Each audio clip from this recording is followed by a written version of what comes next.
Primeira carta de Paulo aos Coríntios. 1 Coríntios 1. Eu, Paulo, que fui chamado pela vontade de Deus para ser apóstolo de Cristo Jesus, escrevo, junto com o irmão Sóstenes, esta carta à igreja de Deus que está na cidade de Corinto. Escrevo a todos os que pela sua união com Cristo Jesus foram chamados para pertencerem ao povo de Deus. Esta carta é também para aqueles que em todos os lugares adoram o nosso Senhor Jesus Cristo, Senhor deles e nosso. Que a graça e a paz de Deus, o nosso Pai, e do Senhor Jesus Cristo estejam com vocês. Eu sempre agradeço ao meu Deus por causa da graça que Ele tem dado a vocês por meio de Cristo Jesus. Por estarem unidos com Cristo Jesus, vocês foram enriquecidos em tudo, tanto no dom de anunciar o Evangelho, como no dom da sabedoria espiritual. A mensagem a respeito de Cristo está tão firme em vocês que vocês não têm deixado de receber nenhum dom espiritual enquanto esperam a vinda do nosso Senhor Jesus Cristo. Cristo vai conservá-los firmes até o fim, para que no dia da volta do nosso Senhor Jesus Cristo vocês não tenham culpa de nada. Deus é fiel e chamou vocês para que vivam em união com o seu Filho Jesus Cristo, o nosso Senhor. Irmãos, peço pela autoridade do nosso Senhor Jesus Cristo que vocês estejam de acordo no que dizem e que não haja divisões entre vocês. Sejam completamente unidos num só pensamento e numa só intenção. Pois, meus irmãos, algumas pessoas da família de Cloé me contaram que há brigas entre vocês. O que eu quero dizer é isto: cada um de vocês diz uma coisa diferente. Um diz, eu sou de Paulo, outro, eu sou de Apolo, outro, eu sou de Pedro, e ainda outro, eu sou de Cristo. Por acaso Cristo foi dividido em várias partes? Será que Paulo morreu crucificado em favor de vocês? Ou será que vocês foram batizados em nome de Paulo? Graças a Deus que eu não batizei nenhum de vocês, a não ser Crispo e Gaio. Assim ninguém pode dizer que vocês foram batizados em meu nome. Ah, sim, batizei também Estéfanas e a família dele, mas não lembro de ter batizado mais ninguém. Pois Cristo não me enviou para batizar, mas para anunciar o Evangelho e anunciá-lo sem usar a linguagem da sabedoria humana, para não tirar o poder da morte de Cristo na cruz. De fato, a mensagem da morte de Cristo na cruz é loucura para os que estão se perdendo, mas para nós que estamos sendo salvos é o poder de Deus, pois as Escrituras Sagradas dizem: destruirei a sabedoria dos sábios e acabarei com o conhecimento dos instruídos. Então, o que poderão dizer os sábios e os instruídos? O que vão dizer os grandes oradores deste mundo? Deus tem mostrado que a sabedoria deste mundo é loucura, pois Deus, na sua sabedoria, não deixou que os seres humanos o conhecessem por meio da sabedoria deles. Pelo contrário, resolveu salvar aqueles que creem e fez isso por meio da mensagem que anunciamos, a qual é chamada de louca. Os judeus pedem milagres como prova, e os não-judeus procuram a sabedoria. Mas nós anunciamos o Cristo crucificado, uma mensagem que para os judeus é ofensa e para os não-judeus é loucura. Mas para aqueles que Deus tem chamado, tanto judeus como não-judeus, Cristo é o poder de Deus e a sabedoria de Deus. Pois aquilo que parece ser a loucura de Deus é mais sábio do que a sabedoria humana, e aquilo que parece ser a fraqueza de Deus é mais forte do que a força humana. Agora, meus irmãos, lembrem do que vocês eram quando Deus os chamou. Do ponto de vista humano, poucos de vocês eram sábios ou poderosos ou de famílias importantes. Para envergonhar os sábios, Deus escolheu aquilo que o mundo acha que é loucura. E para envergonhar os poderosos, Ele escolheu o que o mundo acha fraco. Para destruir o que o mundo pensa que é importante, Deus escolheu aquilo que o mundo despreza, acha humilde e diz que não tem valor. Isso quer dizer que ninguém pode ficar orgulhoso, pois sabe que está sendo visto por Deus. Porém, Deus uniu vocês com Cristo Jesus e fez com que Cristo seja a nossa sabedoria. e é por meio de Cristo que somos aceitos por Deus, nos tornamos o povo de Deus e somos salvos. Portanto, como as Escrituras Sagradas dizem: quem quiser se orgulhar, que se orgulhe daquilo que o Senhor faz. 1 Coríntios 2.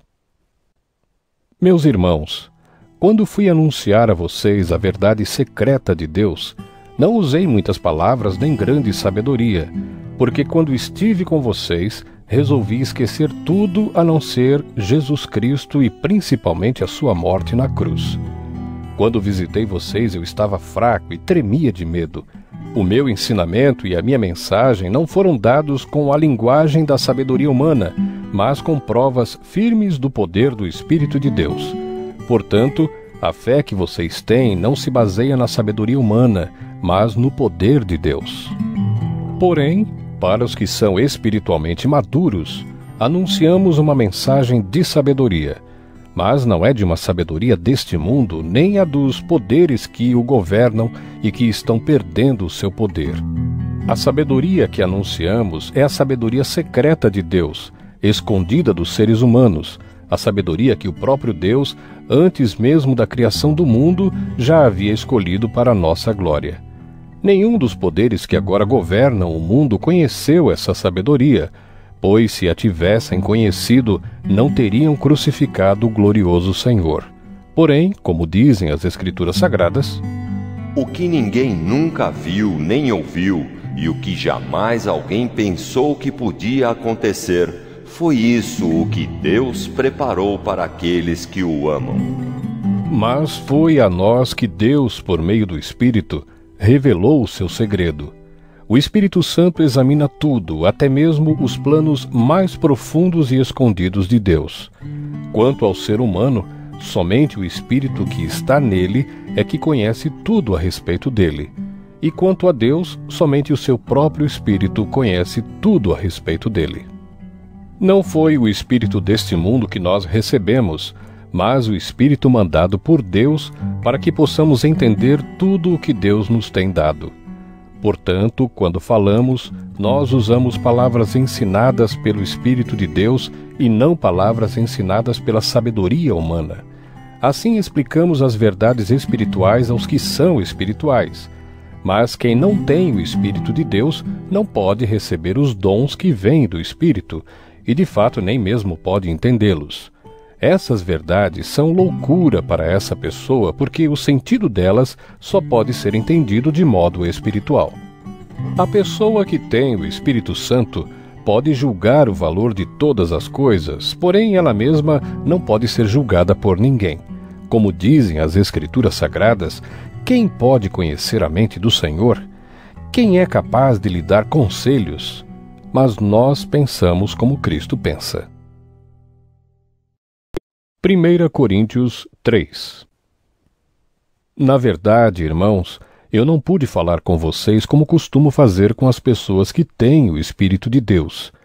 Tive de falar com vocês como se vocês fossem pessoas do mundo, como se fossem crianças na fé cristã. Tive de alimentá-los com leite e não com comida forte, pois vocês não estavam prontos para isso. E ainda não estão prontos, porque vivem como se fossem pessoas deste mundo. Quando existem ciumeiras e brigas entre vocês, será que isso não prova que vocês são pessoas deste mundo e fazem o que todos fazem? Quando alguém diz, eu sou de Paulo, e outro, eu sou de Apolo, será que assim não estão agindo como pessoas deste mundo? Afinal de contas, quem é Apolo? E quem é Paulo? Somos somente servidores de Deus, e foi por meio de nós que vocês creram no Senhor. Cada um de nós faz o trabalho que o Senhor lhe deu para fazer. Eu plantei, e Apolo regou a planta, mas foi Deus quem a fez crescer. De modo que não importa nem o que planta, nem o que rega, mas sim Deus que dá o crescimento. Pois não existe diferença entre a pessoa que planta e a pessoa que rega. Deus dará a recompensa de acordo com o trabalho que cada um tiver feito. Porque nós somos companheiros de trabalho no serviço de Deus, e vocês são o terreno no qual Deus faz o seu trabalho. Vocês são também o edifício de Deus. Usando o dom que Deus me deu, eu faço o trabalho de um construtor competente. Ponho o alicerce e outro constrói em cima dele. Porém, cada um deve construir com cuidado, porque Deus já pôs Jesus Cristo como o único alicerce, e nenhum outro alicerce pode ser colocado. Alguns usam ouro ou prata ou pedras preciosas para construírem em cima do alicerce, e ainda outros usam madeira ou capim ou palha. O dia de Cristo vai mostrar claramente a qualidade do trabalho de cada um, pois o fogo daquele dia mostrará o trabalho de cada pessoa. O fogo vai mostrar e provar a verdadeira qualidade do trabalho. Se aquilo que alguém construir em cima do alicerce resistir ao fogo, então o construtor receberá a recompensa. Mas se o trabalho de alguém for destruído pelo fogo, então esse construtor perderá a recompensa. Porém, ele mesmo será salvo, como se tivesse passado pelo fogo para se salvar. Certamente vocês sabem que são o templo de Deus e que o Espírito de Deus vive em vocês. Assim, se alguém destruir o templo de Deus, Deus destruirá essa pessoa, pois o templo de Deus é santo e vocês são o seu templo. Que ninguém engane a si mesmo. Se algum de vocês pensa que é sábio conforme a sabedoria humana, então precisa se tornar louco para ser de fato sábio. Pois aquilo que este mundo acha que é sabedoria, Deus acha que é loucura. Como dizem as Escrituras Sagradas, Deus pega os sábios nas suas espertezas. E também, o Senhor sabe que os pensamentos dos sábios não valem nada. Ninguém deve se orgulhar daquilo que as pessoas podem fazer, pois tudo é de vocês, isto é, Paulo, Apolo, Pedro, este mundo, a vida e a morte, o presente e o futuro. Tudo isso pertence a vocês, e vocês pertencem a Cristo, e Cristo pertence a Deus. 1 Coríntios 4. Vocês nos devem tratar como os servidores de Cristo, que foram encarregados de administrar a realização dos planos secretos de Deus. O que se exige de quem tem essa responsabilidade é que seja fiel ao seu Senhor. Mas para mim não tem a menor importância ser julgado por vocês ou por um tribunal humano. Eu não julgo nem a mim mesmo. A minha consciência está limpa, mas isso não prova que sou, de fato, inocente. Quem me julga é o Senhor. Portanto, não julguem ninguém antes da hora. Esperem o julgamento final quando o Senhor vier. Ele trará para a luz os segredos escondidos no escuro e mostrará as intenções que estão no coração das pessoas. Então cada um receberá de Deus os elogios que merece. Meus irmãos, é para instruir vocês que eu tenho aplicado essas lições a mim mesmo e a Apolo. Usei nós dois como um exemplo, para que vocês aprendam o que quer dizer o ditado, obedeça ao que está escrito. Ninguém deve se orgulhar de uma pessoa e desprezar outra. Quem é que fez você superior aos outros? Por acaso não foi Deus quem lhe deu tudo o que você tem? Então, por que é que você fica todo orgulhoso como se o que você tem não fosse dado por Deus? Pelo que parece, vocês já têm tudo o que precisam, já são ricos. Vocês já se tornaram reis e nós não. Que bom se vocês fossem reis de verdade, para que nós pudéssemos reinar junto com vocês. Porque me parece que Deus pôs a nós, os apóstolos, no último lugar. Somos como as pessoas condenadas a morrer em público, como espetáculo para o mundo inteiro, tanto para os anjos como para os seres humanos. Por causa de Cristo nós somos loucos, mas vocês são sábios por estarem unidos com Ele. Nós somos fracos e vocês são fortes. Vocês são respeitados e nós somos desprezados.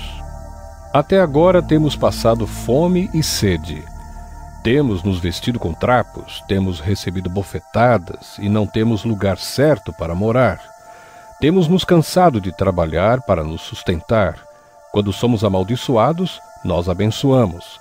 Quando somos perseguidos, aguentamos com paciência. Quando somos insultados, respondemos com palavras delicadas. Somos considerados como lixo, e até agora somos tratados como a imundície deste mundo. Não estou escrevendo essas coisas para envergonhar vocês, mas para ensiná-los como se vocês fossem meus próprios filhos queridos. Mesmo que vocês tivessem milhares de mestres na fé cristã, não poderiam ter mais de um pai. Pois quando levei a vocês o Evangelho, eu me tornei o pai de vocês na vida que vivem em união com Cristo Jesus.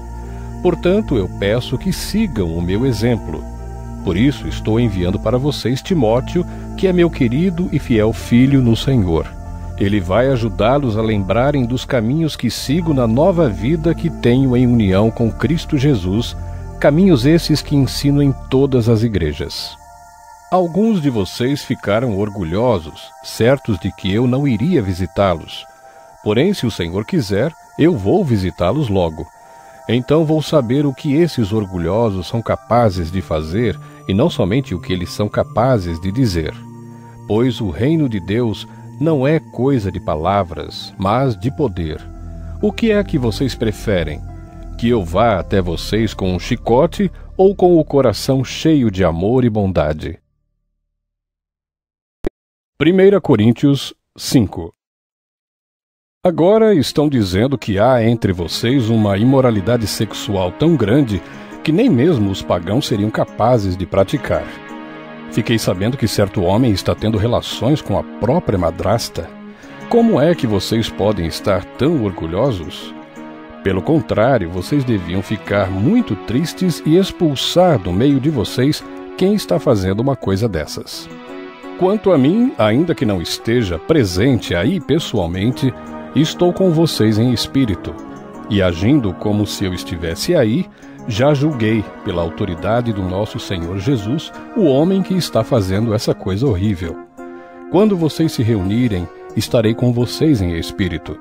Então, pelo poder do nosso Senhor Jesus, que estará presente conosco, entreguem esse homem a Satanás, para que o seu corpo seja destruído, mas o seu espírito seja salvo no dia do Senhor. Não está certo que vocês estejam orgulhosos. Vocês conhecem aquele ditado, um pouco de fermento fermenta toda a massa. Joguem fora o velho fermento do pecado para ficarem completamente puros. Aí vocês serão como massa nova e sem fermento, como vocês de fato já são. Porque a nossa festa da Páscoa está pronta, agora que Cristo, nosso Cordeiro da Páscoa, já foi oferecido em sacrifício. Então vamos comemorar a nossa Páscoa, não com o pão que leva fermento, o fermento velho do pecado e da imoralidade, mas com o pão sem fermento, o pão da pureza e da verdade. Na outra carta que escrevi a vocês, eu recomendei que vocês não tivessem nada a ver com gente imoral. Eu não quis dizer que neste mundo vocês devem ficar separados dos pagãos que são imorais, avarentos, ladrões ou que adoram ídolos, pois para evitar essas pessoas vocês teriam de sair deste mundo. O que eu digo é que vocês não devem ter nada a ver com ninguém que se diz irmão na fé, mas é imoral, ou avarento, ou adora ídolos, ou é bêbado, ou difamador, ou ladrão. Com gente assim vocês não devem nem comer uma refeição. Afinal de contas, eu não tenho o direito de julgar os que não são cristãos. Deus os julgará. Mas será que vocês não devem julgar os seus irmãos na fé? Como dizem as Escrituras Sagradas, expulsem do meio de vocês esse homem imoral. 1 Coríntios 6. Quando algum de vocês tem uma queixa contra um irmão na fé, como se atreve a pedir justiça a juízes pagãos, em vez de pedir ao povo de Deus que resolva o caso? Será que vocês não sabem que o povo de Deus julgará o mundo? Então, se vocês vão julgar o mundo, será que não são capazes de julgar essas coisas pequenas? Por acaso vocês não sabem que nós julgaremos até mesmo os anjos? Muito mais então devemos julgar as coisas desta vida. Portanto, se surgir alguma questão dessas, será que vocês vão procurar pessoas que são desprezadas na igreja para julgarem esses casos? Que vergonha! Será que entre vocês não existe alguém com bastante sabedoria para resolver uma questão entre irmãos? É claro que existe. Mas o que acontece é que um irmão em Cristo leva ao tribunal a sua queixa contra outro irmão e deixa que juízes pagãos julguem o caso. Só o fato de existirem questões entre vocês já mostra que vocês estão falhando completamente. Não seria melhor aguentar a injustiça? Não seria melhor ficar com o prejuízo? Pelo contrário, vocês cometem injustiça e roubam e fazem isso tudo contra os seus próprios irmãos. Vocês sabem que os maus não terão parte no reino de Deus. Não se enganem, pois os imorais, os que adoram ídolos, os adúlteros, os homossexuais, os ladrões, os avarentos, os bêbados, os caluniadores e os assaltantes não terão parte no reino de Deus. Alguns de vocês eram assim, mas foram lavados do pecado, separados para pertencer a Deus e aceitos por Ele por meio do Senhor Jesus Cristo e pelo Espírito do nosso Deus. Alguém vai dizer: eu posso fazer tudo o que quero. Pode sim, mas nem tudo é bom para você.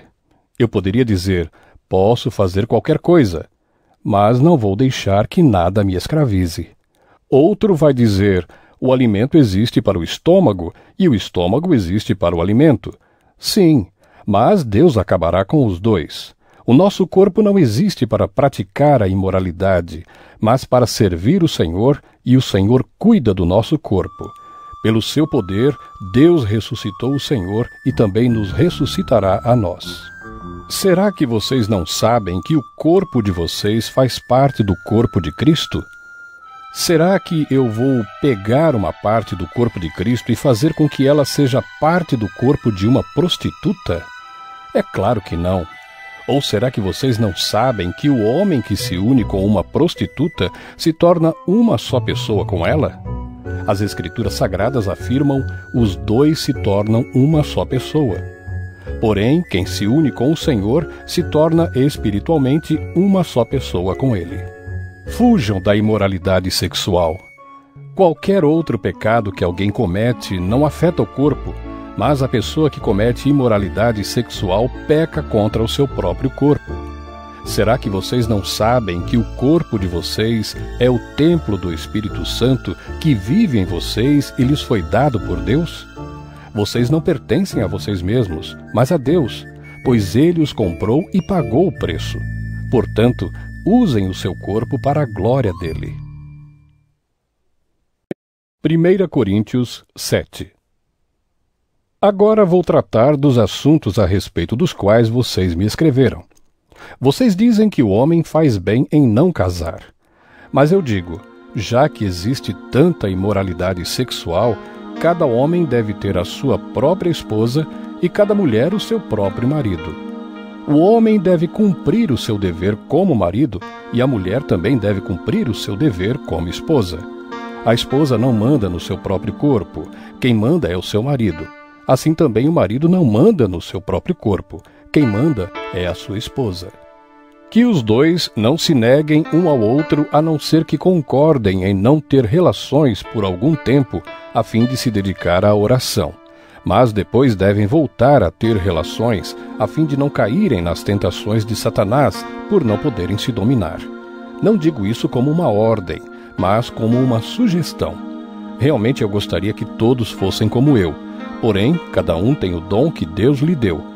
Um tem este dom e outro aquele. Aos solteiros e às viúvas eu digo que seria melhor para eles ficarem sem casar, como eu. Mas se vocês não podem dominar o desejo sexual, então casem, pois é melhor casar do que ficar queimando de desejo.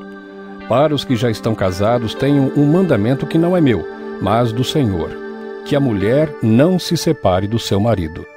Porém, se ela se separar, que não case de novo, ou então que faça as pazes com o marido, e que o homem não se divorcie da sua esposa. Aos outros digo eu mesmo, e não o Senhor. Se um homem cristão é casado com uma mulher que não é cristã, e ela concorda em continuar vivendo com ele, que ele não se divorcie dela. E se uma mulher cristã é casada com um homem que não é cristão, e ele concorda em continuar vivendo com ela, que ela não se divorcie dele. Pois Deus aceita o homem que não é cristão por ele estar unido com a sua esposa cristã, e aceita a mulher que não é cristã por ela estar unida com o seu marido cristão. Se não fosse assim, os filhos deles não pertenceriam a Deus, mas, sendo assim, eles pertencem. Porém, se o marido não cristão ou a esposa não cristã quiser o divórcio, então que se divorcie. Nesses casos, o marido cristão ou a esposa cristã está livre para fazer como quiser, pois Deus chamou vocês para viverem em paz. Esposa cristã, como é que você pode ter a certeza de que não vai salvar o seu marido? E você, marido cristão, como é que você pode ter a certeza de que não vai salvar a sua esposa? Cada um deve continuar vivendo de acordo com o dom que o Senhor lhe deu e na condição em que se encontrava quando Deus o chamou. É essa a regra que eu ensino em todas as igrejas. Se um homem judeu que é circuncidado aceita o chamado de Deus, ele não deve tirar as marcas da circuncisão. E se um homem não judeu que não é circuncidado aceita o chamado de Deus, ele não deve circuncidar-se. Não faz diferença estar circuncidado ou não. O que importa é obedecer aos mandamentos de Deus. Cada um deve continuar como era quando aceitou o chamado de Deus. Você era escravo quando Deus o chamou? Não se preocupe com isso. Mas se você pode se tornar livre, então aproveite a oportunidade.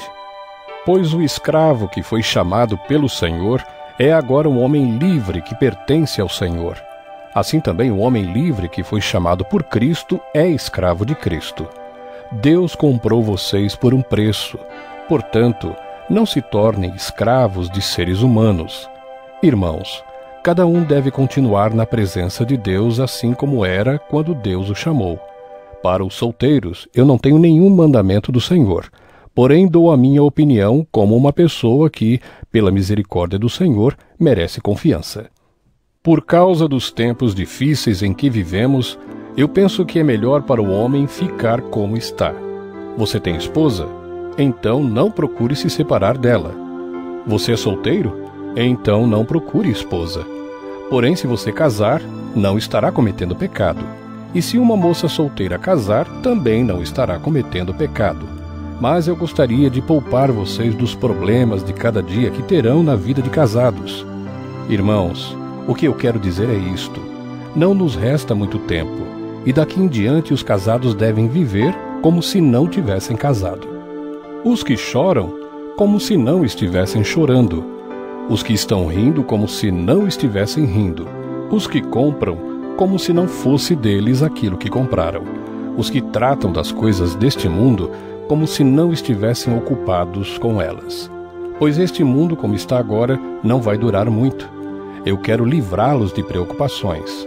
O solteiro se interessa pelas coisas do Senhor porque quer agradá-lo.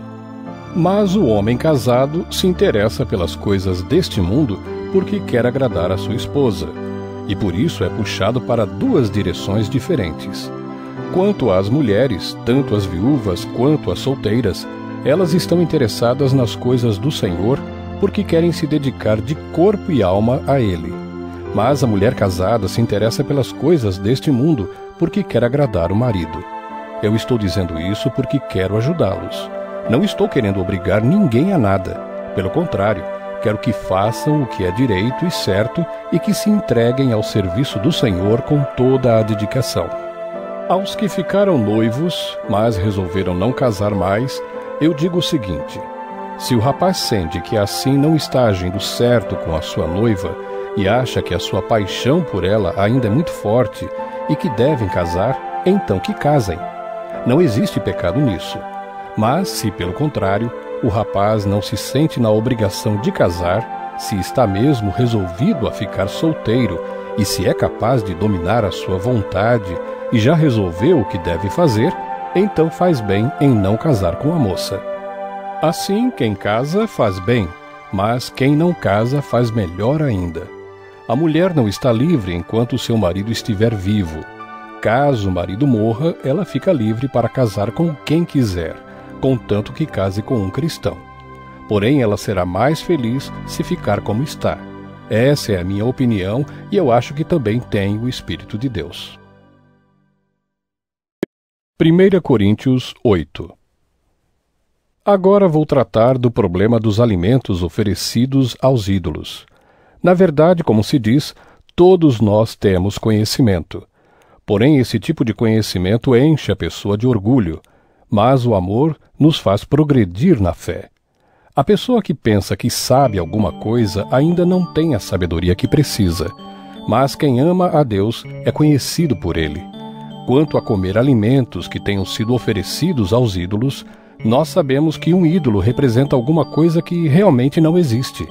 E sabemos que existe somente um Deus, pois existem os que são chamados de deuses, tanto no céu como na terra, como também existem muitos deuses e muitos senhores. Porém, para nós existe somente um Deus, o Pai e Criador de todas as coisas, para quem nós vivemos.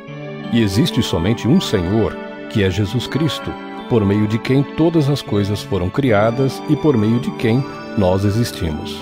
Mas nem todos conhecem essa verdade. Existem pessoas tão acostumadas com os ídolos que até agora comem desses alimentos pensando que eles pertencem aos ídolos. A consciência dessas pessoas é fraca e por isso elas se sentem impuras quando comem desses alimentos. Não é esta ou aquela comida que vai fazer com que Deus nos aceite. Nós não perderemos nada se não comermos e não ganharemos nada se comermos desse alimento. Mas tenham cuidado para que essa liberdade de vocês não faça com que os fracos na fé caiam em pecado. Porque se uma pessoa que tem a consciência fraca neste assunto vir você, que tem conhecimento, comendo alimentos no templo de um ídolo, será que essa pessoa não vai querer também comer alimentos oferecidos aos ídolos? Assim, este cristão fraco, este seu irmão por quem Cristo morreu, vai se perder por causa do conhecimento que você tem. Desse modo, pecando contra o seu irmão e ferindo a consciência dele, você estará pecando contra Cristo.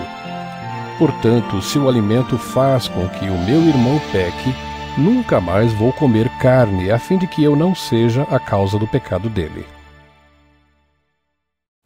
1 Coríntios 9.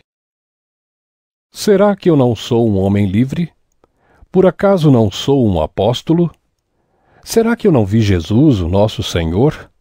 Por acaso vocês não são o resultado do trabalho que faço para o Senhor?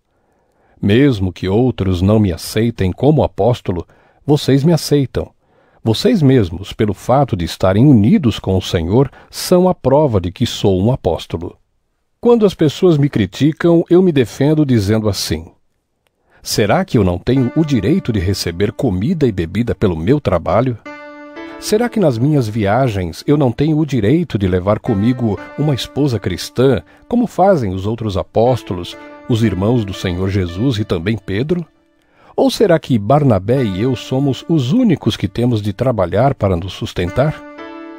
Quem já ouviu falar de algum soldado que pagou as suas próprias despesas no exército? Ou qual é o fazendeiro que não come das uvas da sua própria plantação? Ou qual é o pastor que não toma do leite do seu gado? Não pensem que eu me apoio somente nesses exemplos da vida diária, pois a lei diz a mesma coisa. Na lei de Moisés está escrito assim: não amarre a boca do boi quando ele estiver pisando o trigo. Por acaso Deus está interessado nos bois? Ou foi a nosso respeito que ele disse isso? É claro que isso está escrito em nosso favor. Tanto a pessoa que planta como a que colhe fazem o seu trabalho na esperança de receber a sua parte da colheita. Se temos semeado entre vocês a semente espiritual, será demais se recebermos de vocês alguma recompensa material? Se outros têm o direito de esperar isso de vocês, será que nós não temos muito mais direito do que eles? No entanto, nós não temos usado esse direito. Pelo contrário, temos aguentado tudo para não atrapalhar o Evangelho de Cristo. Certamente vocês sabem que os que trabalham no templo é do templo que recebem os seus alimentos. E sabem também que os que oferecem sacrifícios no altar recebem uma parte da carne dos animais que são sacrificados ali. Assim, o Senhor mandou também que aqueles que anunciam o Evangelho vivam do trabalho de anunciar o Evangelho. Mas eu não tenho usado nenhum desses direitos, nem estou escrevendo isso agora para exigir esses direitos para mim mesmo. Eu preferiria morrer a fazer isso, e ninguém vai me tirar o orgulho que eu tenho de agir assim. Eu não tenho o direito de ficar orgulhoso por anunciar o Evangelho. Afinal de contas, fazer isso é minha obrigação. Ai de mim se não anunciar o Evangelho. Por isso, se eu faço o meu trabalho por minha própria vontade, então posso esperar algum pagamento. Porém, se faço como um dever, é porque é um trabalho que Deus me deu para fazer. Nesse caso, qual é o pagamento que recebo? É a satisfação de anunciar o Evangelho sem cobrar nada e sem exigir os direitos que tenho como pregador do Evangelho. Sou um homem livre. Não sou escravo de ninguém, mas eu me fiz escravo de todos a fim de ganhar para Cristo o maior número possível de pessoas. Quando trabalho entre os judeus, vivo como judeu, a fim de ganhá-los para Cristo. Não estou debaixo da lei de Moisés, mas quando trabalho entre os judeus, vivo como se estivesse debaixo dessa lei para ganhar os judeus para Cristo. Assim também, quando estou entre os não-judeus, vivo fora da lei de Moisés a fim de ganhar os não-judeus para Cristo. Isso não quer dizer que eu não obedeço à lei de Deus, pois estou, de fato, debaixo da lei de Cristo. Quando estou entre os fracos na fé, eu me torno fraco também a fim de ganhá-los para Cristo. Assim eu me torno tudo para todos, a fim de poder, de qualquer maneira possível, salvar alguns. Faço tudo isso por causa do Evangelho, a fim de tomar parte nas suas bênçãos. Vocês sabem que, numa corrida, embora todos os corredores tomem parte, somente um ganha o prêmio. Portanto, corram de tal maneira que ganhem o prêmio. Todo atleta que está treinando aguenta exercícios duros porque quer receber uma coroa de folhas de louro, uma coroa que, aliás, não dura muito. Mas nós queremos receber uma coroa que dura para sempre. Por isso, corro direto para a linha final. Também sou como um lutador de boxe que não perde nenhum golpe. Eu trato meu corpo duramente e o obrigo a ser completamente controlado para que depois de ter chamado outros para entrarem na luta, eu mesmo não venha a ser eliminado dela. 1 Coríntios 10. Irmãos, eu quero que vocês lembrem do que aconteceu com os nossos antepassados que seguiram Moisés. Todos foram protegidos pela nuvem e passaram pelo Mar Vermelho. Como seguidores de Moisés, eles foram batizados na nuvem e no mar. Todos comeram da mesma comida espiritual e beberam da mesma bebida espiritual, pois bebiam daquela rocha espiritual que ia com eles, e a rocha era Cristo. Mas Deus não ficou contente com a maioria deles, e por isso eles morreram, e os seus corpos ficaram espalhados no deserto. Tudo isso aconteceu a fim de nos servir de exemplo, para nós não querermos coisas más como eles quiseram, nem adorarmos ídolos como alguns deles adoraram. Como dizem as Escrituras Sagradas: o povo sentou-se para comer e beber e se levantou para se divertir. Não devemos cometer imoralidade sexual como alguns deles fizeram. E porque eles fizeram isso, 23.000 deles caíram mortos num dia só. Não devemos pôr à prova a paciência de Cristo, como alguns deles fizeram, e por isso foram mortos pelas cobras. Vocês não devem se queixar como fizeram alguns deles, e por isso foram destruídos pelo anjo da morte.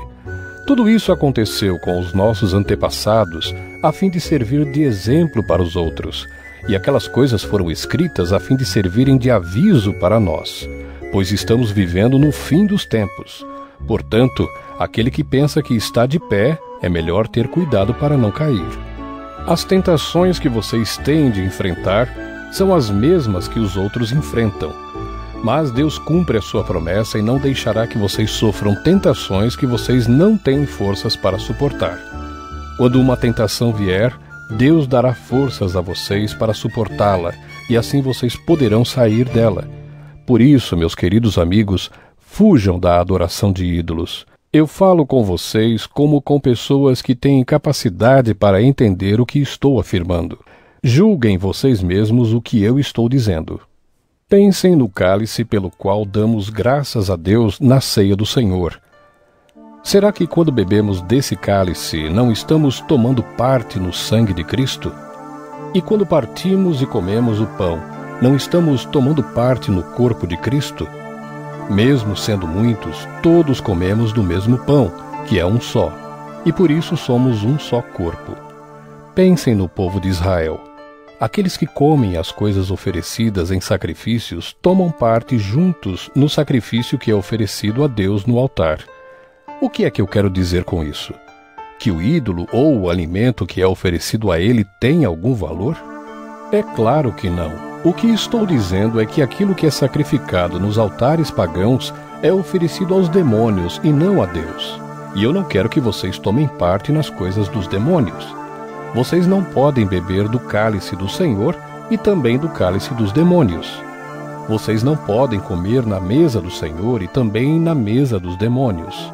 Ou será que queremos provocar o Senhor fazendo com que ele fique com ciúmes?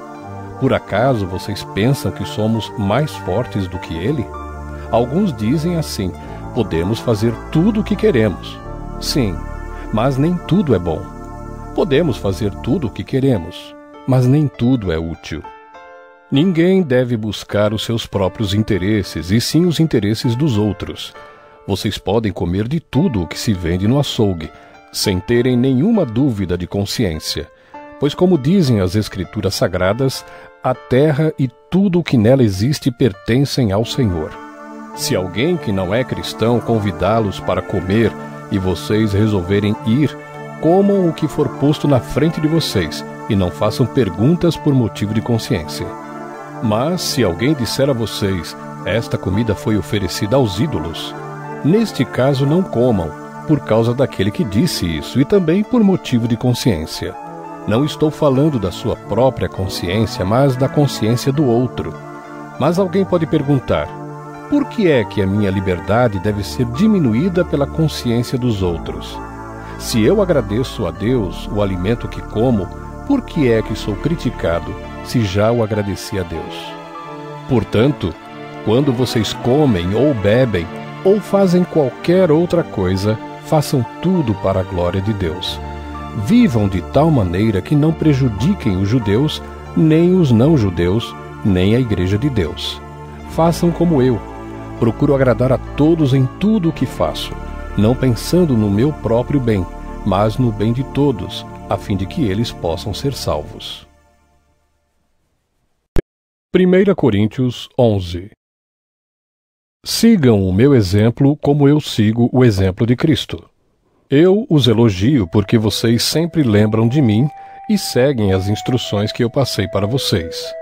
Mas quero que entendam que Cristo tem autoridade sobre todo marido, que o marido tem autoridade sobre a esposa e que Deus tem autoridade sobre Cristo. Se um homem cobre a cabeça quando ora ou anuncia a mensagem de Deus nas reuniões de adoração, ele está ofendendo a honra de Cristo. E se uma mulher não cobre a cabeça quando ora ou anuncia a mensagem de Deus nas reuniões de adoração, ela está ofendendo a honra do seu marido. Nesse caso, não há nenhuma diferença entre ela e a mulher que tem a cabeça rapada.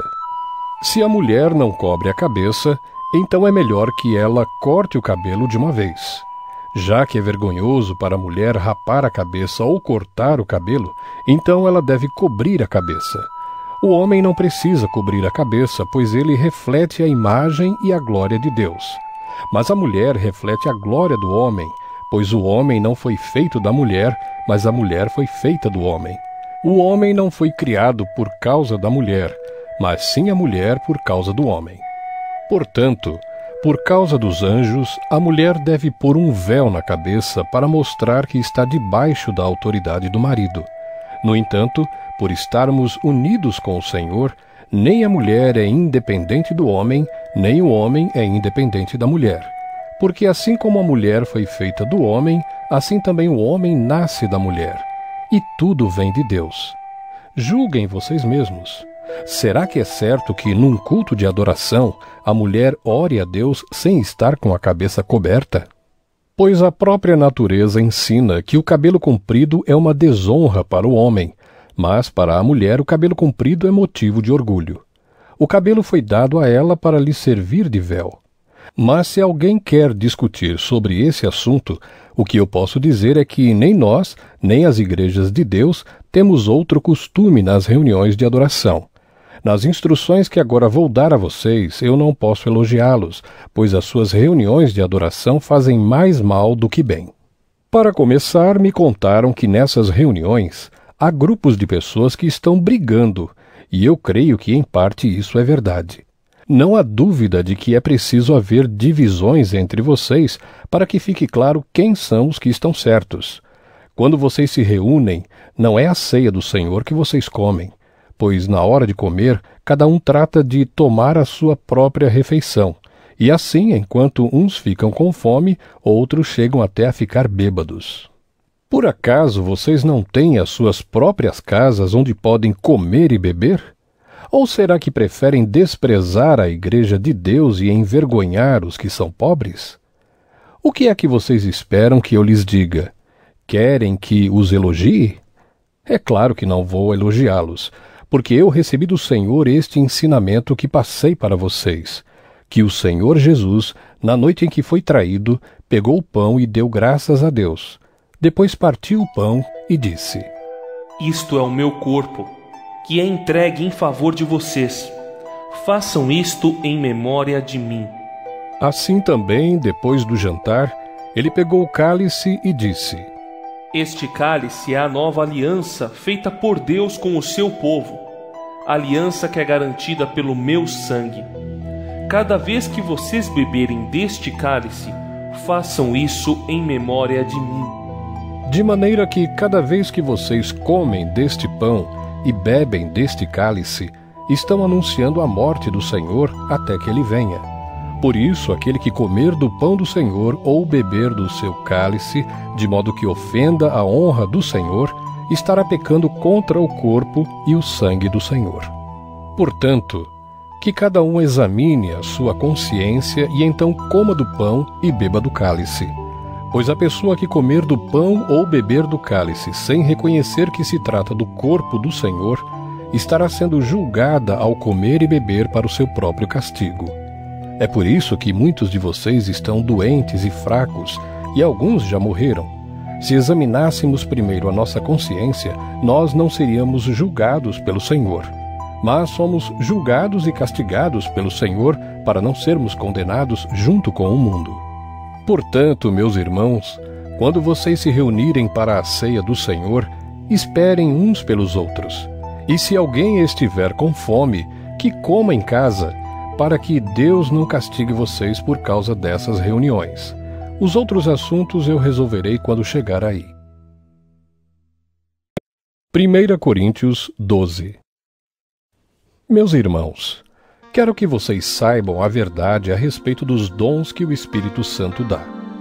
Vocês sabem que quando ainda eram pagãos, vocês eram desviados de várias maneiras para a adoração dos ídolos, os quais não têm vida. Por isso precisam compreender que ninguém que diz que Jesus seja maldito pode estar falando pelo poder do Espírito de Deus, e que ninguém pode dizer Jesus é Senhor a não ser que seja guiado pelo Espírito Santo. Existem tipos diferentes de dons espirituais, mas é um só e o mesmo Espírito quem dá esses dons. Existem maneiras diferentes de servir, mas o Senhor que servimos é o mesmo.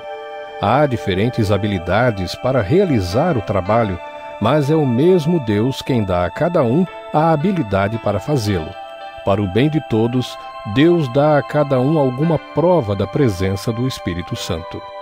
Para uma pessoa, o Espírito dá a mensagem de sabedoria, e para outra, o mesmo Espírito dá a mensagem de conhecimento. Para uma pessoa, o mesmo Espírito dá fé, e para outra dá o poder de curar. Uma pessoa recebe do Espírito poder para fazer milagres, e outra recebe o dom de anunciar a mensagem de Deus.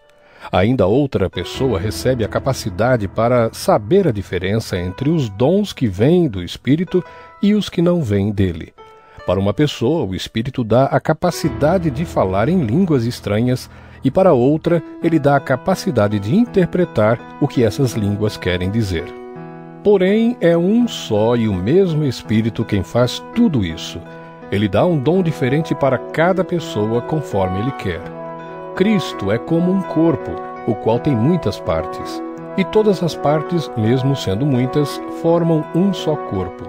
Assim também todos nós, judeus e não judeus, escravos e livres, fomos batizados pelo mesmo Espírito para formar um só corpo. E a todos nós foi dado de beber do mesmo Espírito, pois o corpo não é feito de uma só parte, mas de muitas.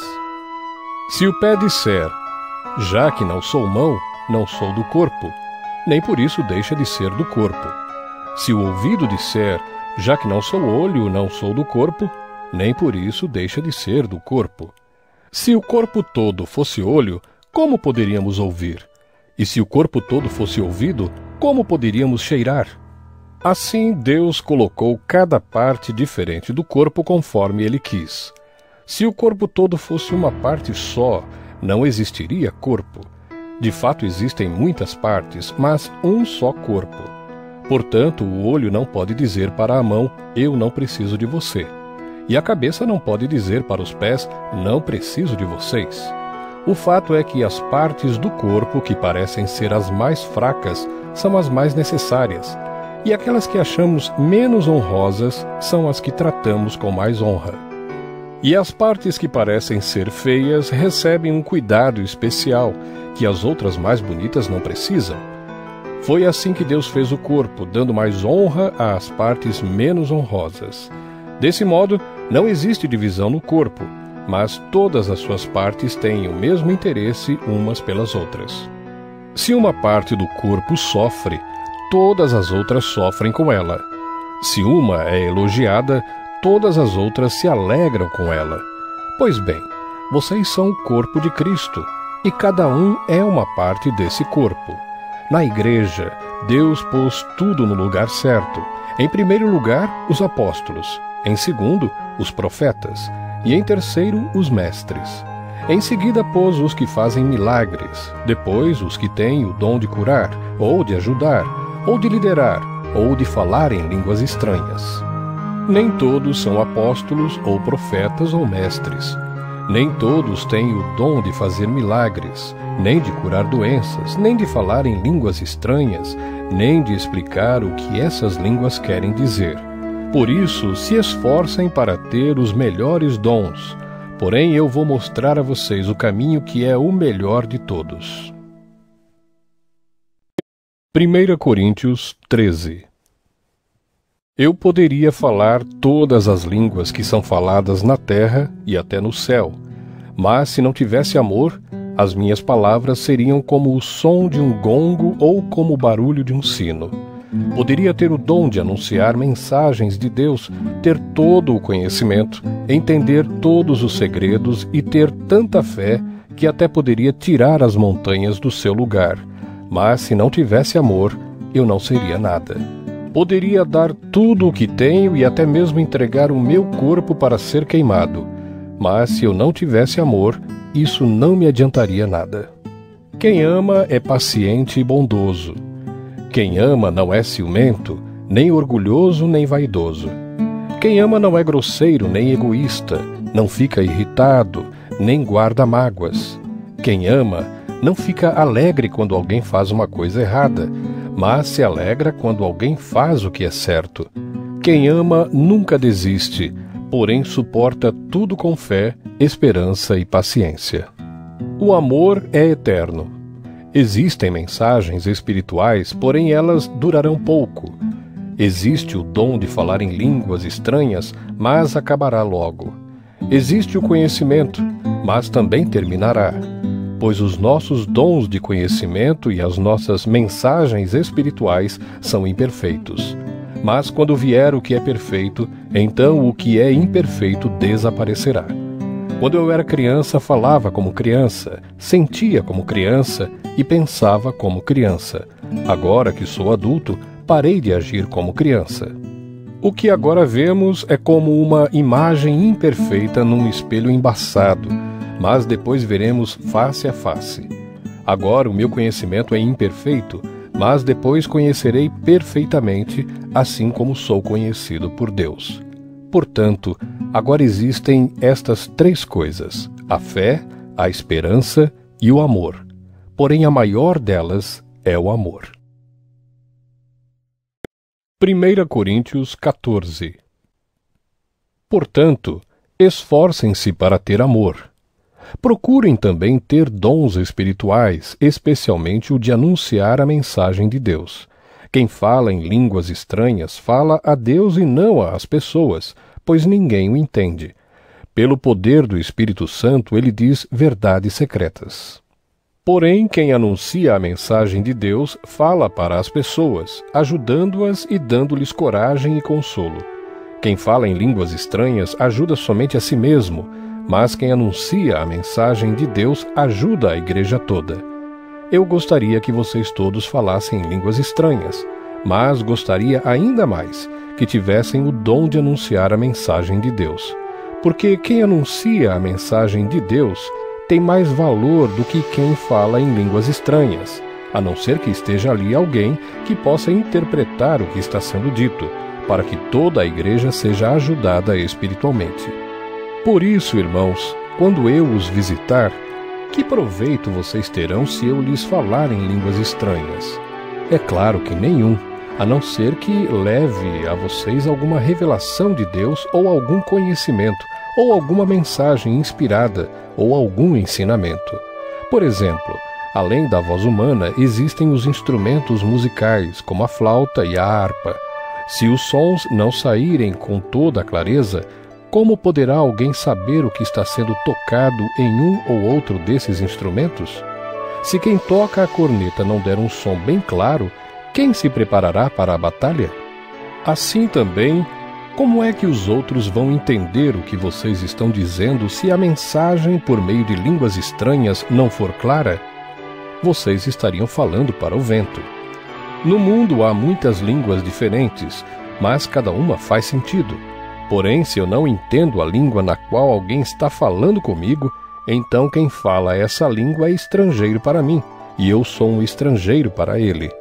Por isso, já que vocês estão com tanta vontade de ter os dons do Espírito, procurem, acima de tudo, ter os dons que fazem com que a igreja cresça espiritualmente. Portanto, quem fala em línguas estranhas deve orar pedindo a Deus que lhe dê o dom de interpretar o que elas querem dizer.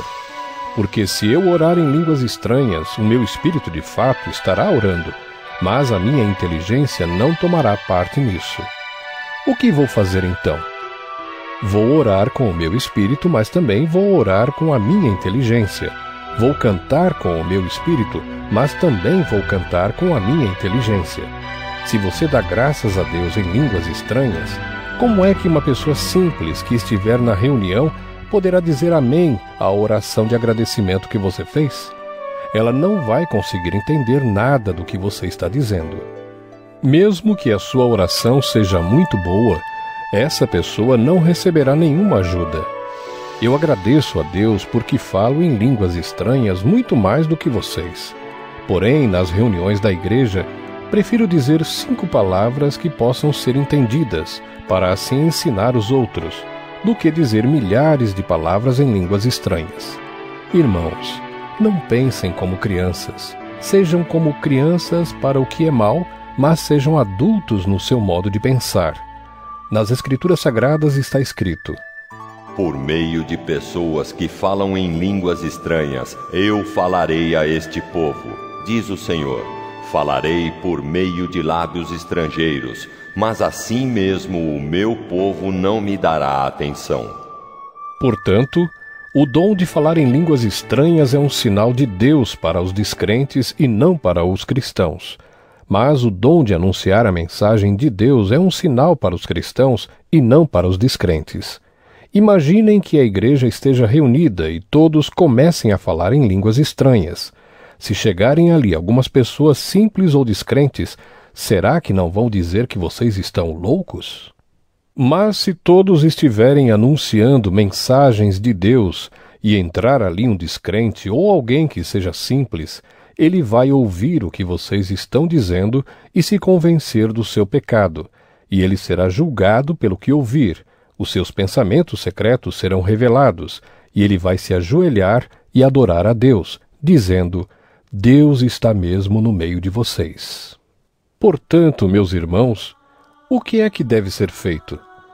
Quando vocês se reúnem na igreja, um irmão tem um hino para cantar, outro alguma coisa para ensinar, outro uma revelação de Deus, outro uma mensagem em línguas estranhas, e ainda outro a interpretação dessa mensagem. Que tudo seja feito para o crescimento espiritual da igreja. Se algum de vocês falar em línguas estranhas, então que apenas 2 ou 3 falem, um depois do outro, e que alguém interprete o que está sendo dito. Mas, se não houver ninguém que possa interpretar, então fiquem calados e falem somente consigo mesmos e com Deus. No caso de 2 ou 3 receberem a mensagem de Deus, estes devem falar e os outros que pensem bem no que eles estão dizendo. Se uma outra pessoa que estiver ali sentada receber a mensagem de Deus, quem estiver falando deve se calar. Vocês todos podem anunciar a mensagem de Deus, um de cada vez, para que todos aprendam e fiquem animados. Quem fala deve controlar o dom de anunciar a mensagem de Deus, pois Deus não quer que nós vivamos em desordem e sim em paz. Como em todas as igrejas do povo de Deus, as mulheres devem ficar caladas nas reuniões de adoração. Elas não têm permissão para falar. Como diz a lei, elas não devem ter cargos de direção. Se quiserem saber alguma coisa, que perguntem em casa ao marido. É vergonhoso que uma mulher fale nas reuniões da igreja. Por acaso a mensagem de Deus veio de vocês?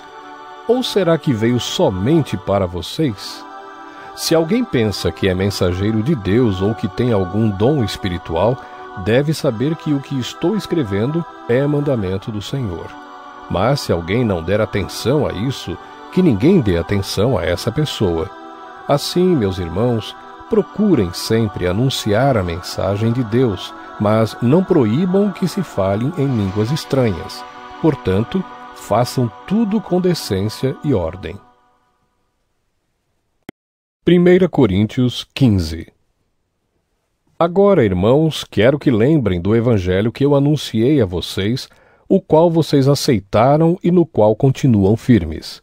A mensagem que anunciei a vocês é o evangelho, por meio do qual vocês são salvos, se continuarem firmes nele, a não ser que não tenha adiantado nada vocês crerem nele.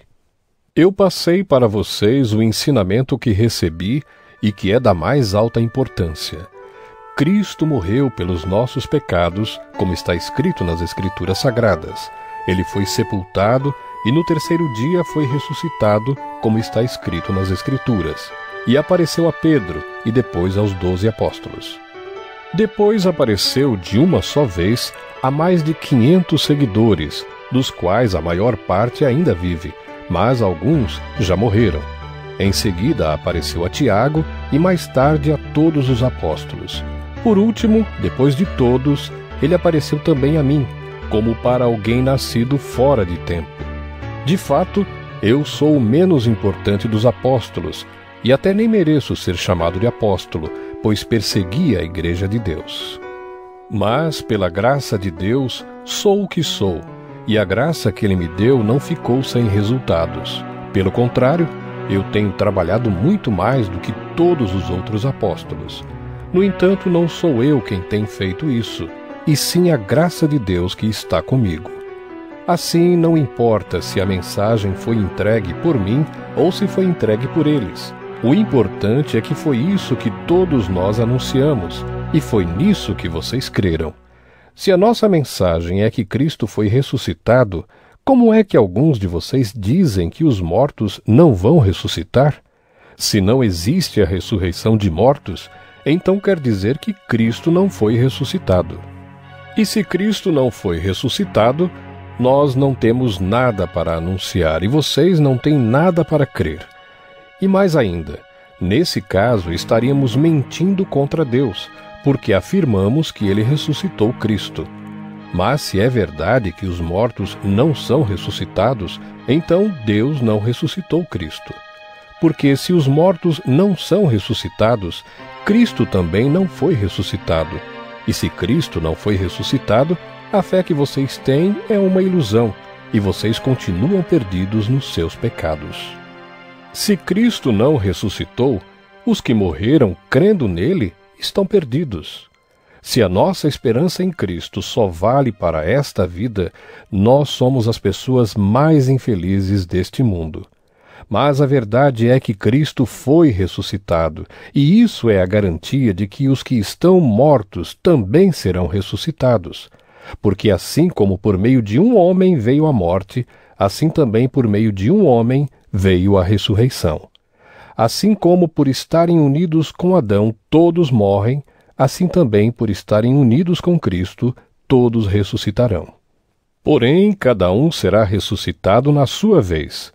Cristo o primeiro de todos, depois os que são de Cristo quando ele vier, e então virá o fim. Cristo destruirá todos os governos espirituais, todas as autoridades e poderes, e entregará o reino a Deus, o Pai. Pois Cristo tem de reinar até que Deus faça com que ele domine todos os inimigos. O último inimigo que será destruído é a morte.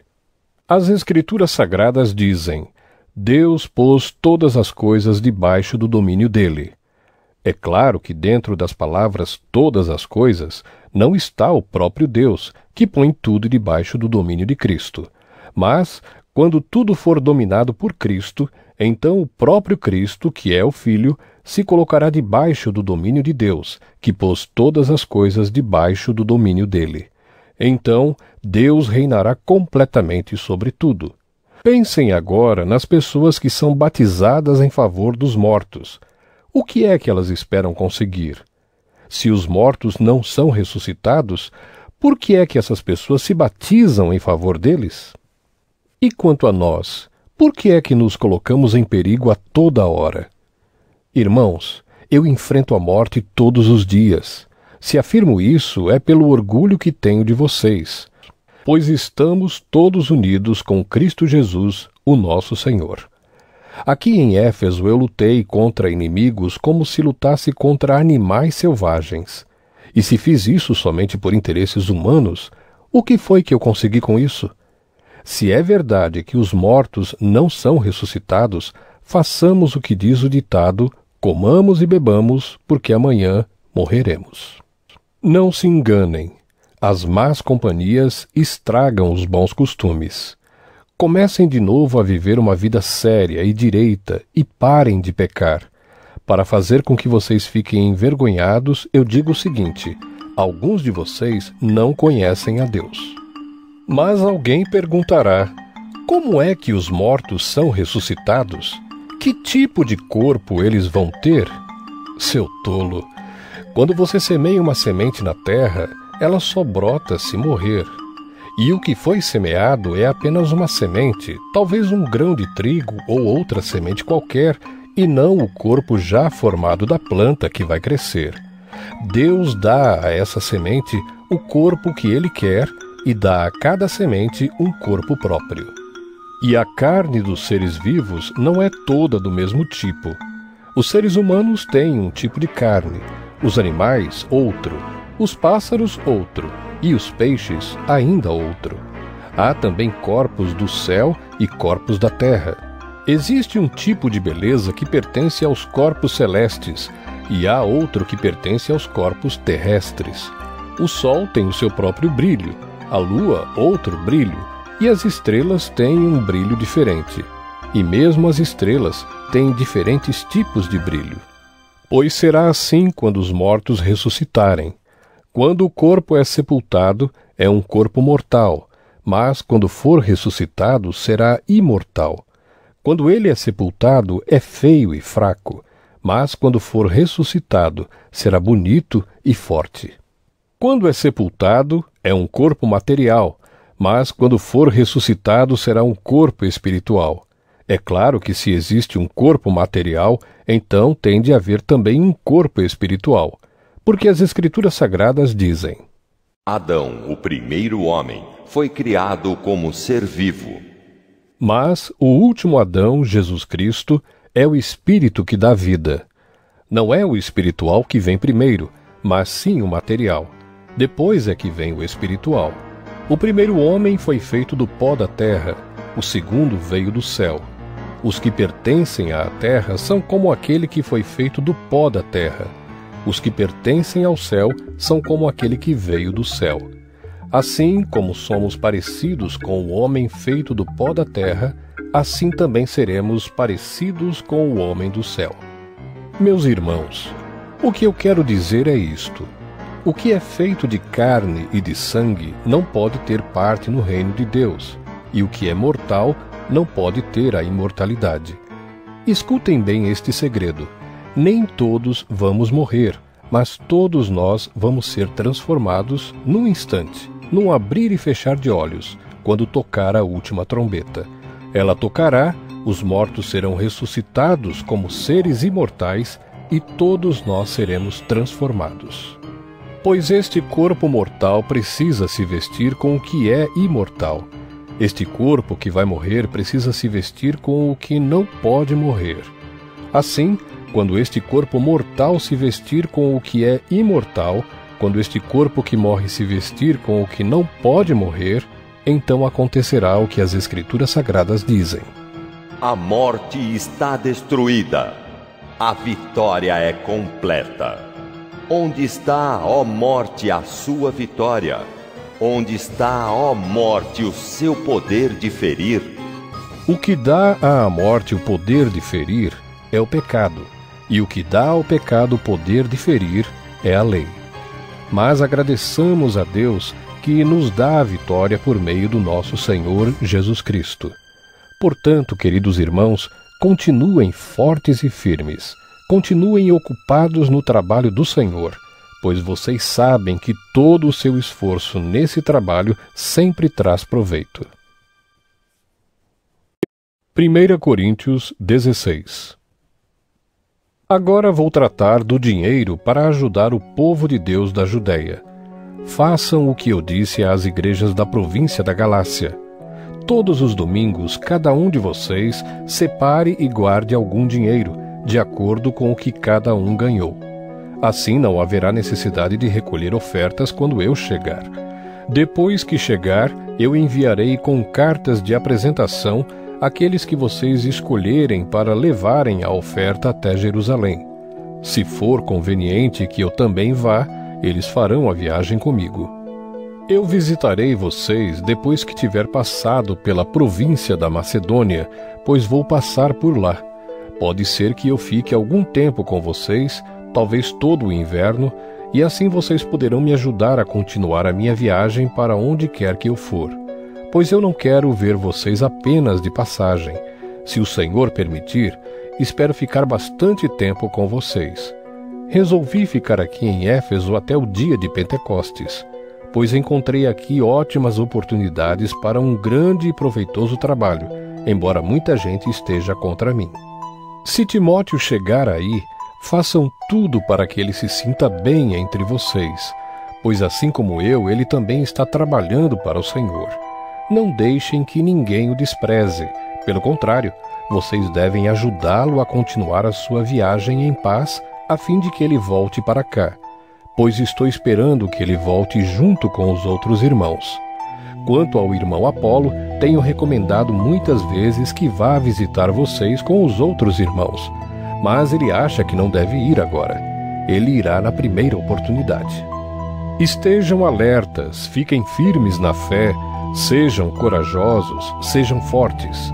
Que tudo o que vocês fizerem seja feito com amor. Vocês conhecem Estéfanas e a família dele?